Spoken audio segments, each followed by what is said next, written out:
Estamos ahora en el capítulo número 15 del libro de Romanos y el título que le puse al mensaje quizás les suene un poco extraño. Han leído del 1 al 7, ya hemos leído del 1 al 7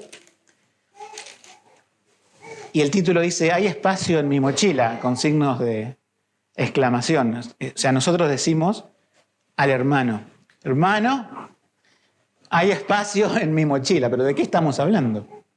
¿A qué nos referimos con eso? Bueno, es una metáfora, obviamente. Una metáfora que usamos mucho cuando estamos cargados y hablamos de mochilas.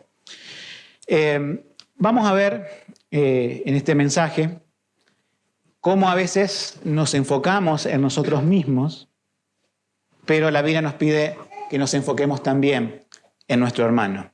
Como primer punto vamos a ver eso.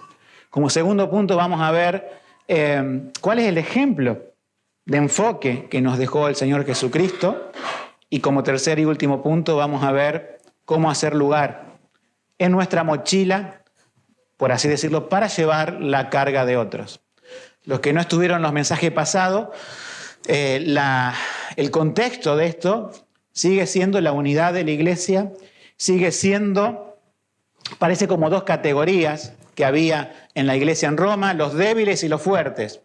Y habíamos dicho que esto casi es como una ironía, porque los gentiles eran fuertes supuestamente al no tener ningún problema en comer cualquier comida. No tenían ese temor de que, como los judíos, que eran los débiles, está sacrificado a los ídolos y yo no como carne. Y como quizás el vino que se vende en el mercado fue dedicado al dios del vino, Baco, tampoco lo tomamos. Entonces había ese problema en la iglesia en Roma. Pero Pablo, ¿qué dice? Ni una cosa ni otra. Si por tu comida vas a hacer tropezar al hermano, más vale no comas eso. O por tu bebida.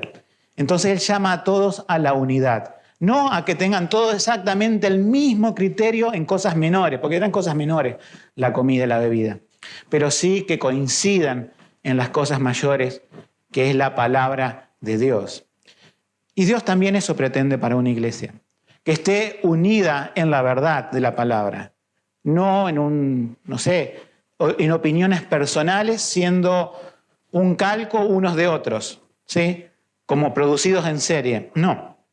Nosotros tenemos diferentes pensamientos, pero en lo fundamental de la vida, nuestra autoridad máxima es la Biblia, es la palabra de Dios.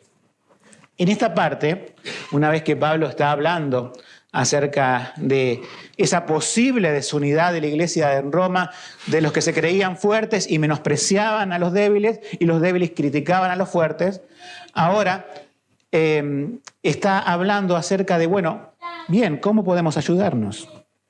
Como iglesia, ¿qué puedo hacer yo por mi hermano? Bueno, vamos a pensar un poco qué está pasando en nuestros días con esto de ir a una iglesia, a un culto de adoración. Muchas iglesias hoy dicen, tenemos el culto de adoración a las 10:30 de la mañana. ¿Sí?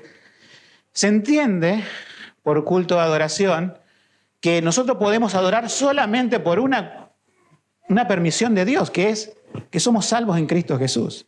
Nadie puede adorar a Dios si no es salvo en Cristo Jesús.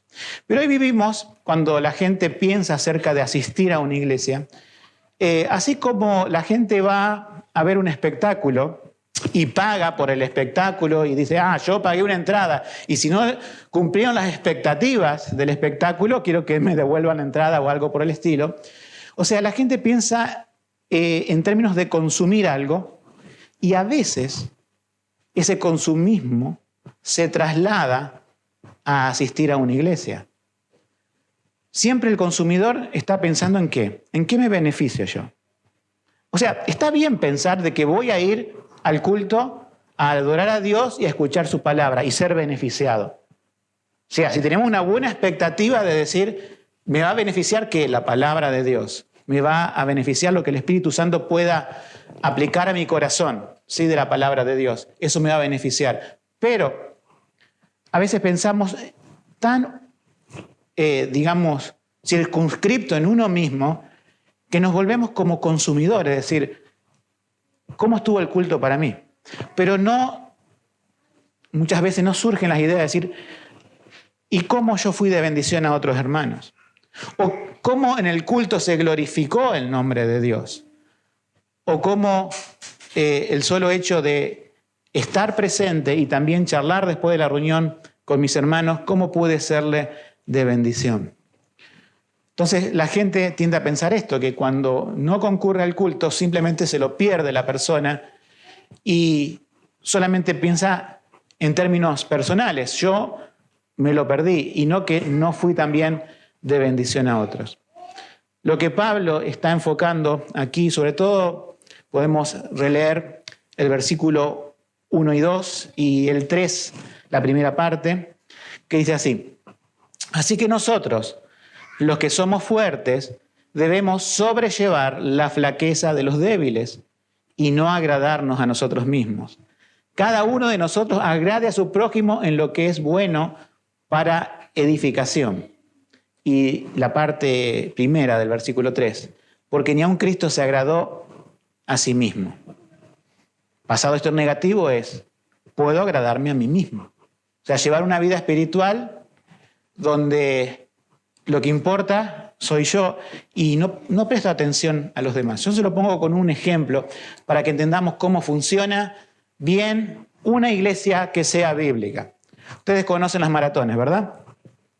Un montón de gente corriendo, saliendo, todos rapidito, todos con fuerza. Y si son esas maratones largas de muchos kilómetros, a lo último, ¿quiénes llegan a la meta? Sean pocos. Algunos llegan para cumplir, pero vos ves que a medida que pasa el tiempo, no es que llegan muchísima gente a la meta como la gente que salió desde, podemos decir, digamos, desde que iniciaron la maratón. En la llegada, vos ves que viene uno solo corriendo y después ves que le ponen, si fue el primero o no, el segundo y el tercero creo que califican, le ponen una medalla. La vida cristiana no es así. No es que yo llegue primero al cielo, no es que yo llegue bien y no me importan los que se quedaron en el camino o no me importan los que agotados no pudieron, sino que se parece a otra disciplina, podemos decir, deportiva.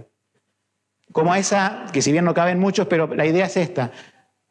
El canotaje, hay 8 personas, hay a veces 4 o 8, que están todos ¿qué? Remando al mismo tiempo.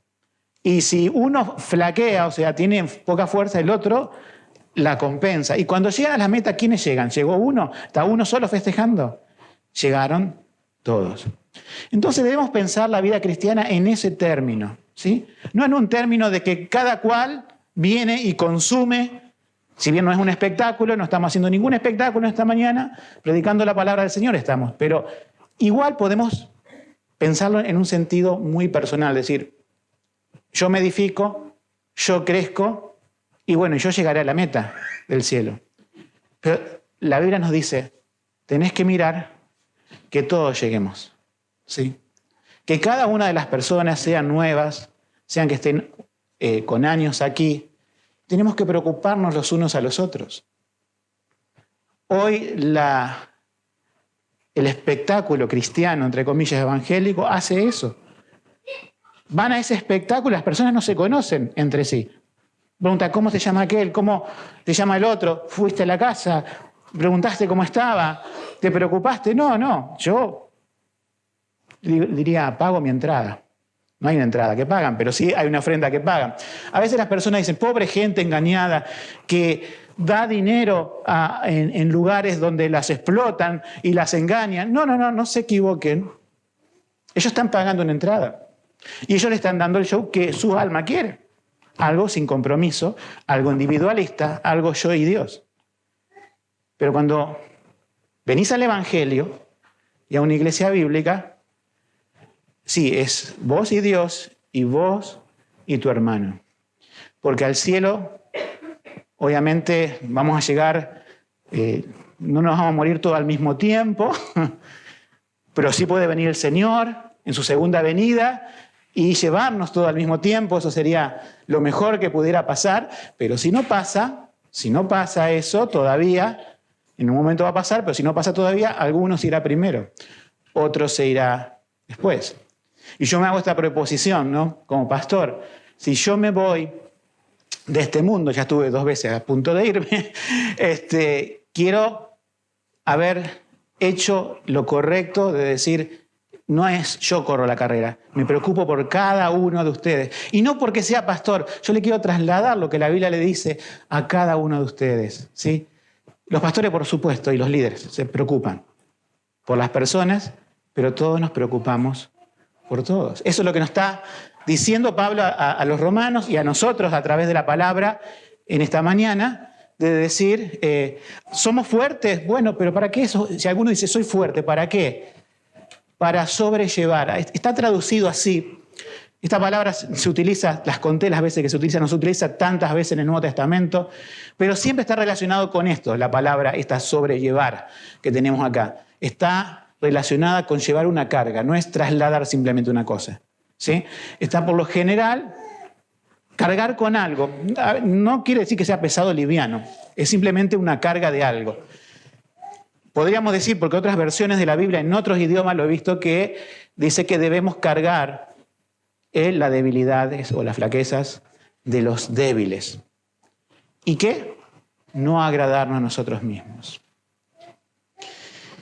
Entonces lo que tenemos que pensar es que si somos fuertes espiritualmente en cierta forma, la Biblia te dice, el que sea fuerte o el que se crea fuerte, mejor dicho, mire que no caiga, ¿sí? Pero no es para nuestra vanagloria, sino que es para socorrer al débil. Hermano, ¿has crecido en la fe? ¿Sabes más de la Biblia que antes? ¿Puedes explicar grandes doctrinas de la Biblia? Ya no caes en los pecados de antes, dices, estoy fuerte. Ya has madurado, no tienes opiniones y una cosmovisión pobre del mundo a través de la Biblia, sino que tienes una gran cosmovisión bíblica. Bueno, si el Señor te concede tener fortaleza, no es para que te mires al espejo y digas, qué fuerte soy, qué lindo soy, sino que es, ¿cuántos hermanos están comenzando en la vida cristiana? ¿Cuántos hermanos están luchando con determinadas cosas? ¿Cuántos hermanos tienen que ser corregidos en el pecado? Pero yo tengo que acercarme a ellos, yo tengo que involucrarme con ellos, yo tengo que tratar de conocer a ellos. Cuando yo siempre digo, hermanos, tenemos que visitarnos, no es porque quiero promover una vida social tipo club. No, no es que quiero hacer podemos decir, de una iglesia local algo que sea socialmente atractivo para las personas simplemente, no. Es porque a través del contacto, a través de visitarnos, para ponerlo en términos sencillos, simplemente como en Argentina tenemos tomar mate, tomar un té, tomar un café, charlar, aunque sea una visita simple, siempre que estamos, y porque somos creyentes, se generan conversaciones del Señor. Por ahí conversamos de otras cosas, del mundo, de la familia, de los chicos, de lo que sea. Pero en algún momento está la palabra del Señor. Y ahí nos conocemos. Yo por eso digo, nos conocemos quedándonos un rato después de la reunión, comiendo juntos. La iglesia primitiva tenía estas reuniones, siempre comían juntos, lo llamaban ágapes, ¿sí? Tenemos un segundo estudio bíblico y charlamos, y a veces pasamos el día del Señor, el día domingo, en un parque cuando está lindo charlando. Todo eso está muy bien. Pero uno se da cuenta, y yo me doy cuenta también en las consejerías que uno hace, que las grandes conversaciones a veces se tienen más en privado, ¿sí? Simplemente uno visitando a una persona, ¿sí? Un matrimonio visitando un matrimonio. También un matrimonio puede recibir a un soltero. Lo que siempre decimos, no un hombre a una mujer sola a un hombre. Eso desde ya descartado por el testimonio cristiano. Pero teniendo ese contacto personal se desarrollan las grandes y conversaciones. Y yo diría que ahí está el intercambio de mochilas. Si vos sos fuerte y a lo mejor no tenés tantas piedras y digo, puedo cargar mucho más, pero hay otro hermano que tiene una mochila bastante grande, está bastante cargado y necesita hablar con alguien, no simplemente con el pastor, necesita hablar con alguien más, ¿sí? Y en ese intercambio ¿de qué? De la palabra de Dios, de la vida cristiana es donde uno dice, yo tengo lugar en mi mochila para tratar también con lo que me estás comentando, con lo que te ha pasado, con lo que estás luchando. Y eso es lo que Dios nos pide, ¿sí? Que no dice los pastores lleven, los líderes lleven la carga de los más débiles. ¿Qué es lo que nos dice? Los que estén mejor espiritualmente, parece. Recuerden que siempre viene como con una ironía, ¿no? Si vamos al caso, hermanos, somos todos débiles. Somos todos débiles. ¿Y quién les habla también? Nuestra vida, si lo miramos desde el punto de vista humano, somos, como decía Jonathan Edwards, como una arañita que cuelga de una delgada tela, ¿sí? Pero por ser creyentes, ya no nos caemos como esa arañita que decía Jonathan Edwards al fuego y se quemaba, sino que estamos sostenidos por el Señor Jesucristo. No estamos colgando de la nada, nuestros pies están sobre la roca eterna de los siglos. Pero sin esa roca no somos nada. Sin Cristo somos débiles. Y el Señor nos recuerda muchas veces, en muchas ocasiones y a través de muchas pruebas, nuestra debilidad, ¿para qué? Para encontrar nuestra fortaleza en Él. Quiero que se entienda que este intercambio de piedras en la mochila no es nada que ver con la psicología, ¿sí? No es nada que ver con ser motivacionales, darle una palmada al hermano y decir yo tengo un carácter muy alentador y por eso la gente viene a mí y lo aliento. Independientemente cómo sea tu carácter, vamos a ver ahora que la consolación viene ¿por qué? Por las Escrituras, por la palabra de Dios. Dios es el Dios de la consolación y la palabra de Dios es la palabra de consolación. Y ese intercambio de rocas, podemos decir, se da en el sentido de que cuando está la palabra del Señor en nuestras conversaciones, ahí somos de bendición el hermano. El hermano que viene cargando con algo es alentado ¿en qué? En confiar en el Señor. Es alentado en creer a las promesas de la palabra. Es alentado al saber que Cristo sostiene su vida como la sostiene la del otro hermano. Por eso debemos tener presente la ayuda. Les pongo otro ejemplo y después paso al segundo punto, que es el ejemplo de Cristo, ¿no? Ustedes, se ha instalado una palabra que es inglesa en nuestro idioma y esto lo sufren los chicos en la primaria, en la secundaria y yo creo que ya en la facultad un poco ya está eso, que se llama el bullying. ¿Saben lo que es el bullying, no? Creo que todos lo saben. Yo se lo explico si alguno... O sea, no sé por qué tomaron una palabra en inglés, pero se hizo popular, en donde los chicos, jóvenes y adolescentes, vivimos en una sociedad que se discrimina, ¿sí? Ya sea porque su característica física sea de una forma o por su condición social sea de una forma. Vas a tener el grupo allá en el aula de los populares y allá el grupo de los impopulares, ¿sí? Y de los que se burlan siempre. Y a veces el grupo más grande y un grupo más chiquito es el que sufre bullying, ¿no? Yo pensaba en la iglesia en Roma, ¿no? Estaban los fuertes, los gentiles, que eran la mayoría, y después estaban los débiles, que eran los judíos. Y yo digo, ¿no será una especie de bullying espiritual eso? ¿No será que...? Porque uno dice, menosprecian a otro. ¿Y qué es el bullying? Menospreciar al otro. O criticar, señalarle cosas. Podemos trasladar eso a nuestro siglo XXI y tenemos que pensar, el mundo hace esto, lo llama bullying. El mundo desprecia a otros, se cree mejor que otros, se cree, no sé, más fuerte, más inteligente y desprecia a los que son más débiles. Entonces, esto no debe existir en el cuerpo de Cristo.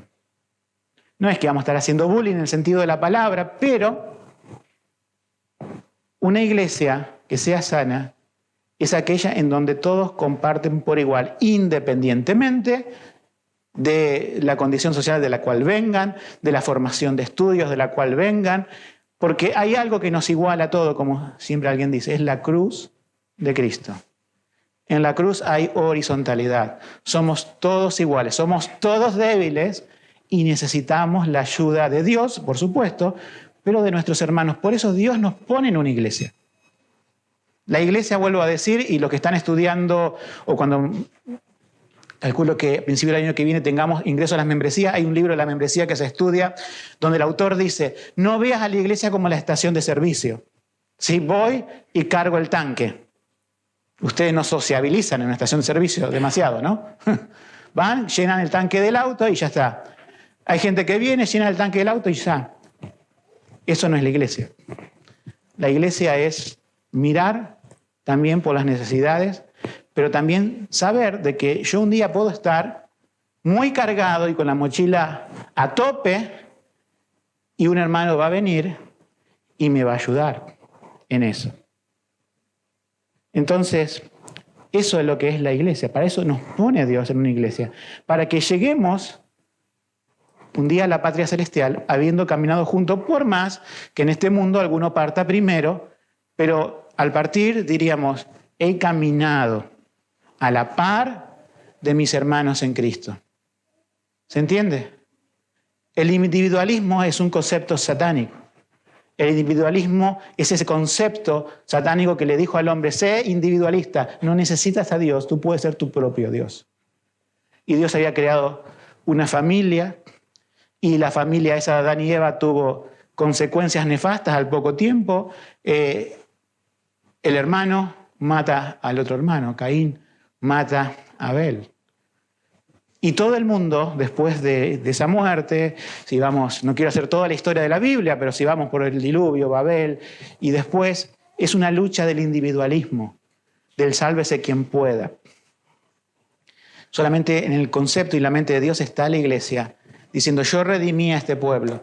Y esa iglesia a nivel mundial se manifiesta a través de iglesias locales. En este momento habrá otras iglesias en otras partes del mundo y de nuestra ciudad que están predicando igual que nosotros a Cristo, que están exaltando su nombre, son nuestros hermanos. ¿Tenemos obligaciones hacia ellos? Si en algún momento tenemos, sí. Pero en esta iglesia local tenemos obligaciones con nuestros hermanos en la fe. Vamos al ejemplo de Cristo, ¿sí? En el ejemplo de Cristo vemos que Él no se agradó a sí mismo. Por eso, hermanos, cuando yo estoy pensando decir, yo sé más que otros, la Biblia va a decir alguno. Yo aprendí mucho de la Biblia. Yo soy doctrinal y esta pobre persona no entiende, parece lo que le digo. ¿Cuál debería ser la posición correcta en vez de pensar así? ¿Cómo puedo ayudar a mi hermano, mi hermana, en el área de su vida en donde bíblicamente está pensando mal porque no conoce esto? ¿Cómo puedo enseñarlo? ¿Cómo puedo enseñar la verdad en amor y no escandalizarme diciendo no sabe estas cosas, no las conoce como la conozco yo? O cuando vemos a algún hermano en algún pecado, en alguna falla moral en sus vidas, no digamos, yo soy más moral que mi hermano. Yo ya me doy cuenta, debería ser obvio que lo que está haciendo está mal. Mejor no me junto. ¿Cuál debería ser nuestra actitud? ¿Cómo puedo ayudar a mi hermano, mi hermana, para que mejore su vida de santidad en Cristo? ¿Cómo puedo acercarme para exhortarlo firmemente, pero también en amor, de modo que no sea que se enoje, sino que llevarlo a los pies del Señor para que su vida espiritual y de santidad mejore?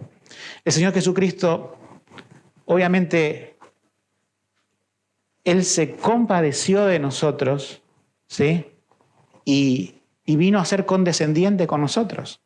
Él vino a sobrellevarnos. Nosotros tenemos en la Biblia que cuando estaba Jesucristo en la tierra, y esto ocurrió un par de veces, pero ocurrió también en su bautismo, que vino una voz del cielo de parte del Padre que decía, este es mi Hijo amado, en quien tengo complacencia.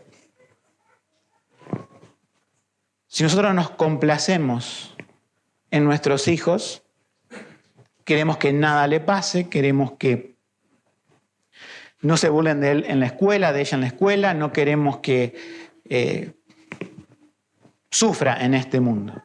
Sin embargo, aquel al cual Dios dijo, este en quien tengo complacencia, lo envió a la cruz para sufrir la muerte más atroz y para cargar los pecados más inmundos, que son los pecados de su pueblo, nuestros pecados. Dios dijo, este es mi Hijo amado, lo amo, tengo complacencia, y lo envío a la cruz, por amor a ti. Jesucristo podría haber dicho, encarné, tomé humanidad, llego a tal edad en mi vida, nunca pequé, siempre guardé la ley. No fue como Adán que cayó, este segundo Adán no pecó, y sin embargo dijo, yo sé a qué he venido. He venido a sobrellevar la carga de los débiles, por así decirlo. He venido a llevar el pecado de aquellos que estaban siendo aplastados bajo él y que estaban expuestos a la condenación, a la ira de Dios. Y Jesucristo dijo, mi mochila es infinita, pongan todo allí. Los pecados, todos los pecados, no de la humanidad, para que se entienda doctrinalmente. El Señor Jesús, su muerte es por todo en el sentido del anuncio del Evangelio, pero Dios cargó los pecados de su pueblo. ¿Y cargó qué? Todos los pecados de su pueblo. No algunos pecados de algunos hombres, sino todos los pecados de su pueblo, de algunos hombres. Pasados para nuestra época, presentes de hoy y tus pecados futuros. No para que vos peques y digas, bueno, total, el Señor se cargó, sino porque esa fue la realidad. Cuando Dios salva a una persona, carga todos sus pecados. No hay tal cosa como, bueno, yo cargo tus pecados hasta el momento de la salvación, pero después vos, todo lo que hagas, corre por cuenta tuya. Si es así, nos perderíamos, porque somos débiles. Pero Dios, a través de su Espíritu, nos hace perseverar en la fe. Y a veces le fallamos al Señor, pero es por nuestra rebeldía. El Señor nos perdona y esos pecados ya fueron pagados en la cruz. No van a la cruz en ese momento, ya fueron. Lo que tenemos que hacer es confesar y apartarnos del mal. Confesar nuestros pecados a Dios, apartarnos del mal. Pedir una ayuda a algún hermano. Hermano, estoy luchando con este pecado. ¿Cómo puedo hacer? A veces no hay esa frase así tan épica como dije recién, ¿no? Pero se entiende, estás luchando, estás con esto, pero todo eso sale de la conversación. Cristo vino a caminar a nuestro lado, se identificó con nuestra humanidad, tomó forma de siervo y estábamos cantando, haciendo referencia a Filipenses capítulo 2, y fue a la cruz a morir. Allí en la cruz, como nos dice, vamos a leer el versículo de aquí de Romanos, versículo 3, primera y segunda parte, vamos a repasar la primera, porque ni aun Cristo se agradó a sí mismo, eso lo hemos leído. Antes bien, como está escrito, los vituperios de los que te vituperan cayeron sobre mí. Esta es una cita del Salmo 69:9, salmo mesiánico que anunciaba la venida de Cristo en el futuro. Pero ese antes bien, esa contraposición de decir, no se agradó a sí mismo. ¿Antes qué? ¿A quién le correspondían los vituperios? ¿A quién correspondía? Y vamos a sumar un poco todo, porque en los vituperios no es solamente lo que la gente hacía con Jesús, sino toda la carga de Jesucristo de los pecados en la cruz, y la maldición y la ira de Dios me correspondía a mí.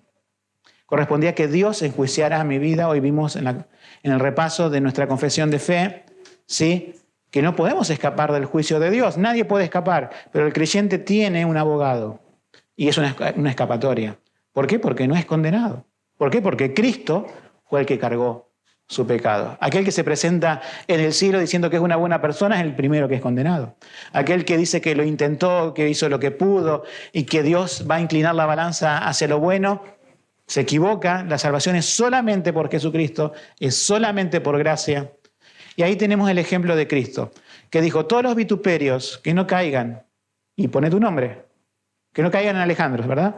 Pone tu nombre, que no caigan sobre tal. Dice, yo soy el blanco. Nuestros vituperios estuvieron allí. Nuestros pecados estuvieron allí.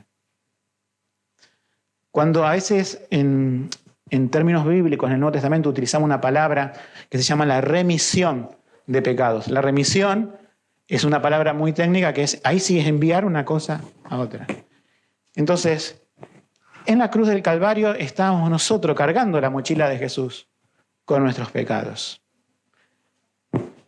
Jesús es Dios y por eso pudo cargarlo, porque si fuera un hombre, si fuera un ángel, y miren, imaginen que Dios enviara un ángel a morir por nuestros pecados.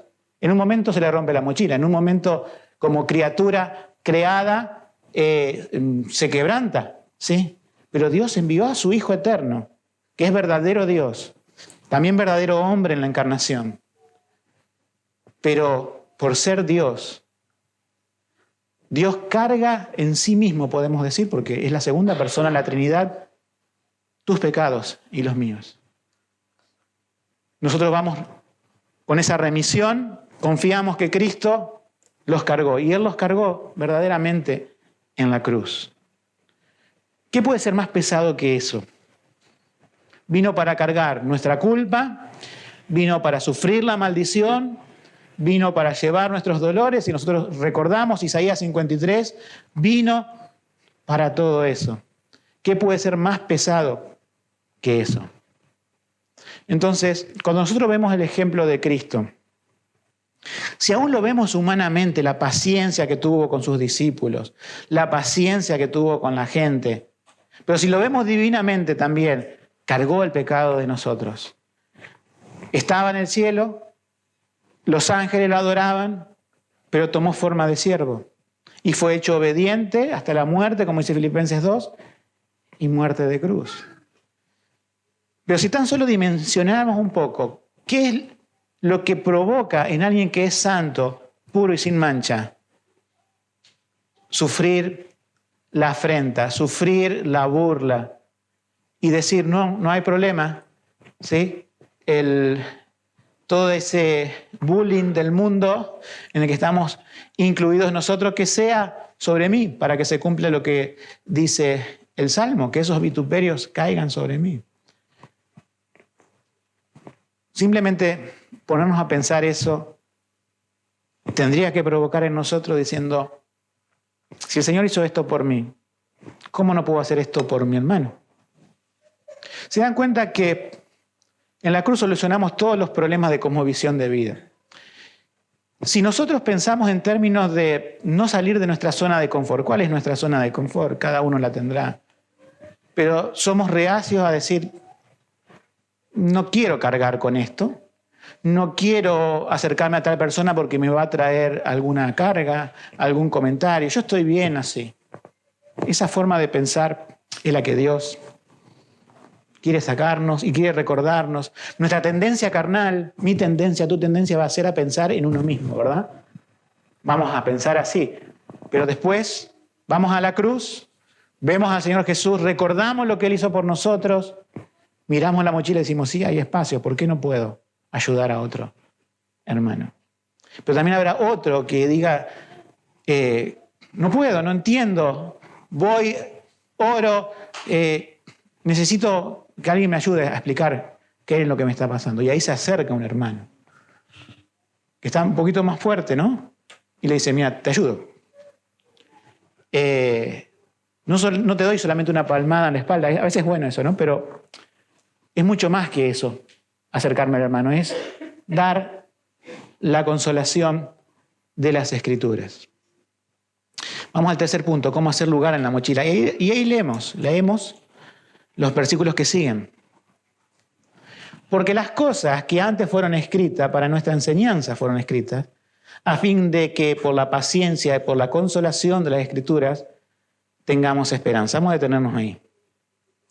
Dice, por la paciencia y la consolación. ¿Y con qué está atado la palabra paciencia y consolación?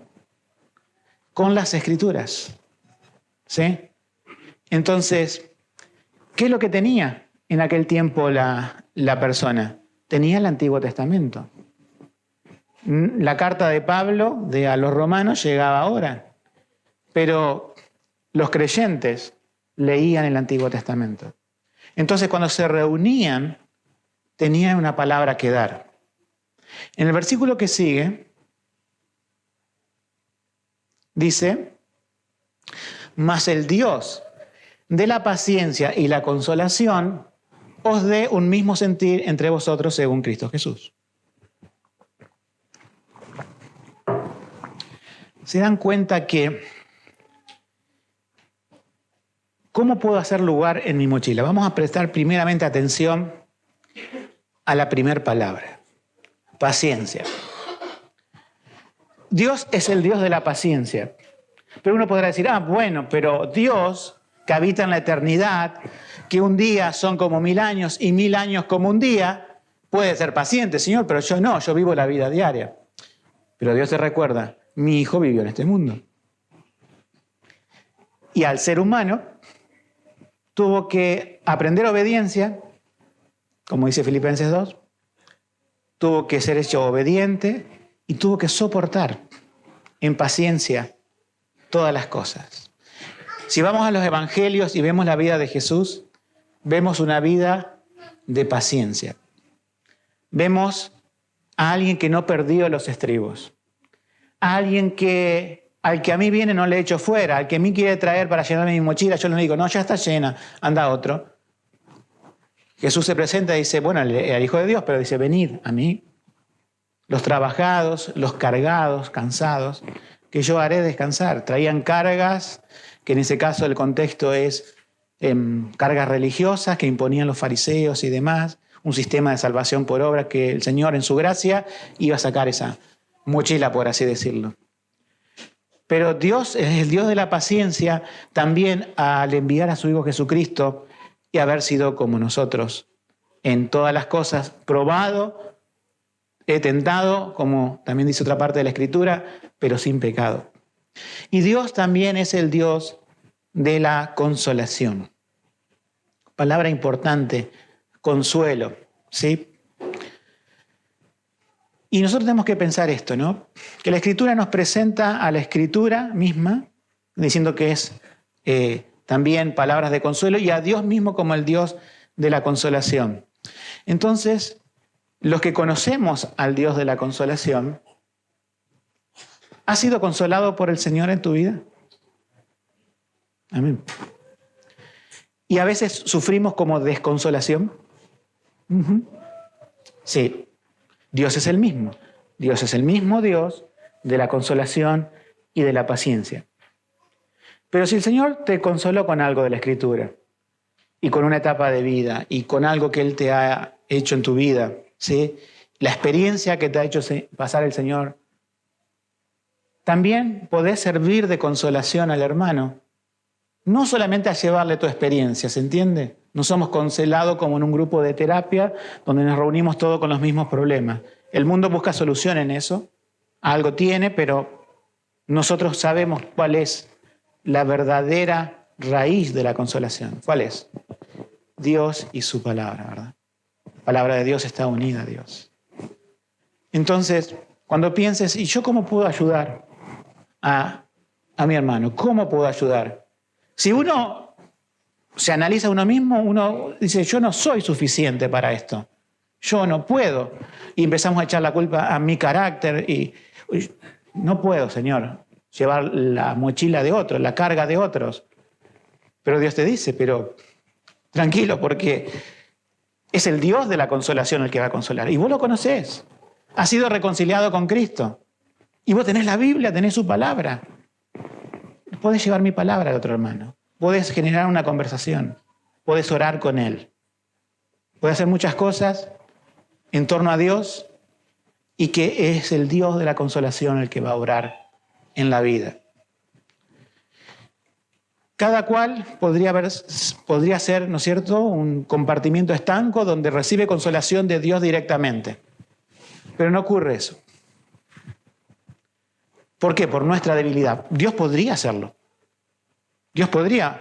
Supongamos que Dios salva a cada uno individualmente y no crea la iglesia. Cada uno está disperso por el mundo teniendo su relación vertical con Dios y sin ninguna relación horizontal con ninguna de las personas.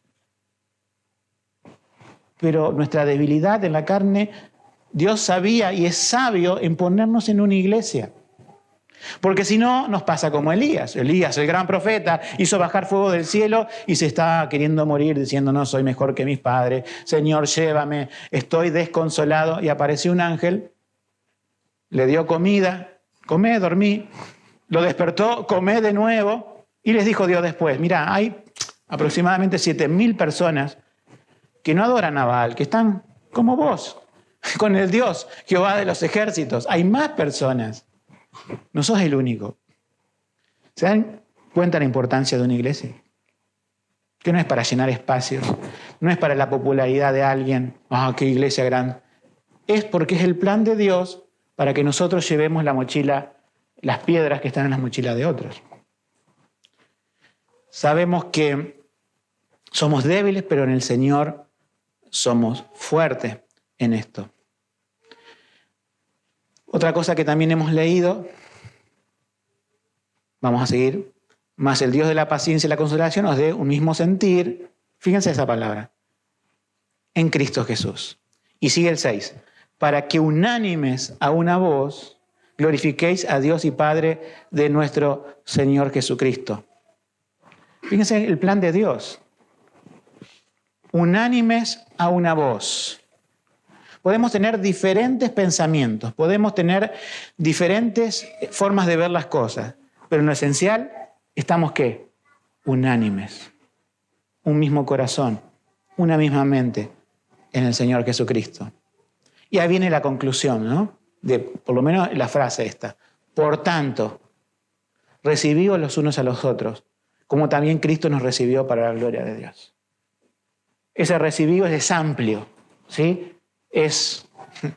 No digas nunca, mi mochila está llena. Hermano, aquí estoy. ¿Qué puedo servirte? ¿En qué puedo ayudarte? Seamos proactivos en eso. Y si alguna vez, hermanos, estamos cargados, por orgullo no nos callemos. Por orgullo no digamos, no, si yo demuestro mi debilidad, ya se le va a caer la autoestima que tienen de mí, la estima que tienen de mí, otros. No. Vayamos, digo, necesito ayuda. A veces tenemos diferentes formas de pedirlo y de decirlo, pero que el orgullo quede afuera. Esto es la iglesia, ¿no? Dios consolando a su pueblo, Dios dando su palabra y consolando a su pueblo, y también ayudándonos a sobrellevar las cargas los unos de los otros. Termino con unas palabras de exhortación, pero quería traerle un ejemplo, ¿no? Un ejemplo que ilustra, no nos desvía, no es una historia así sacada, no nos desvía del tema bíblico de hoy, pero sí nos ilustra un poco. Había 2 hermanos en una granja, es una historia antigua, ¿no? Sus padres habían muerto, eran los que heredaban la granja. Uno estaba casado y tenía hijos y el otro era soltero. Pero sus padres, antes de morir, le habían dicho, bueno, todo lo que produzca esta granja lo dividen 50 y 50. O sea, que si tienen una cosecha de trigo, las bolsas son la misma cantidad de bolsas para cada uno. Y estos hermanos se preocupaban, se amaban, se preocupaban el uno por el otro. Entonces el que estaba soltero pensaba, no es justo que yo reciba las bolsas igual que mi hermano que tiene hijos. Yo soy soltero, es para mí solo. Entonces tampoco quiero decirle a mi hermano a ver que se ofenda o le dé vergüenza que yo le esté dando bolsa. Entonces voy a hacer esto. De noche voy a llevar de mi granero algunas bolsas y las voy a poner en el suyo sin que se dé cuenta. Y así lo hizo por bastante tiempo. Ahora, el otro hermano que tenía familia pensaba en el otro, diciendo, este está solo.